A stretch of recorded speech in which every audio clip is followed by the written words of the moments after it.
Australia hasn't had the benefit of a modern studio system model, although we do have studios for hire, okay, like such as Central City Studios here at Docklands, okay, but just remember there are spaces for hire.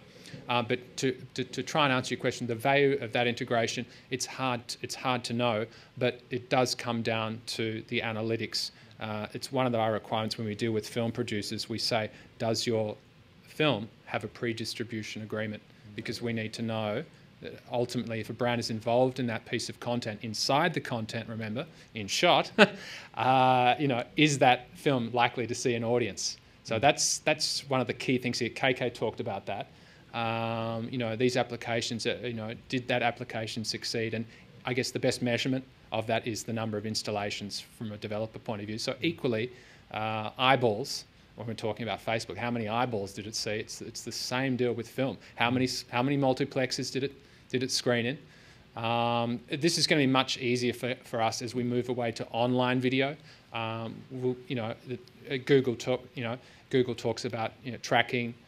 The analytics are just going to be amazing and that sort of thing. So, but we've been rehearsing or cutting our teeth in the, so.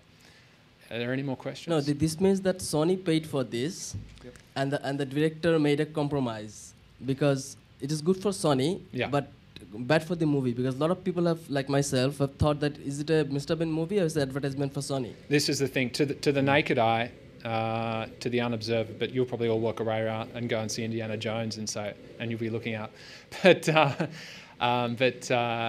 your question, when we proofread a script and assess a script opportunity, yep. And we work with writers as well, we actually look at the natural contextual placement opportunity, that the actual placement or the brand integration should actually be incidental to the story narrative. So we actually don't try and impose, even though we might be on a retainer from a brand to actually seek out that opportunity and get their brand as visible, because when you're talking about product placement, visibility, we have to provide brands with visibility reporting. That may mean still screenshots of the opportunity.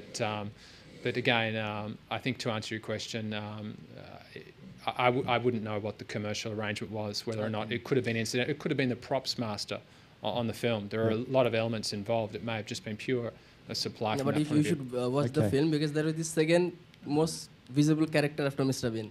And it was noticeable. Because everywhere Mr. Bean is moving, Sony is moving. So. Yeah, it was noticeable. I'll just have to interrupt you there, gentlemen. Just conscious of the time and the drift away from Facebook into film. So I just wanted to make sure that we can bring it back to squarely to. I'll bring it back really quickly. I'll bring it back really quickly. But your answer is very good. One recent application of Facebook. Facebook just launched film on Facebook.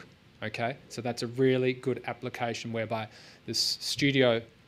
Distributors and exhibitors are utilising social media as an opportunity to, obviously, with such a large audience, to promote up-and-coming releases. So on that note, I'll hand you over to Toby, and he can perhaps really get down to a specific campaign. Thank you. Thank you once again, James. Thank you for your contribution.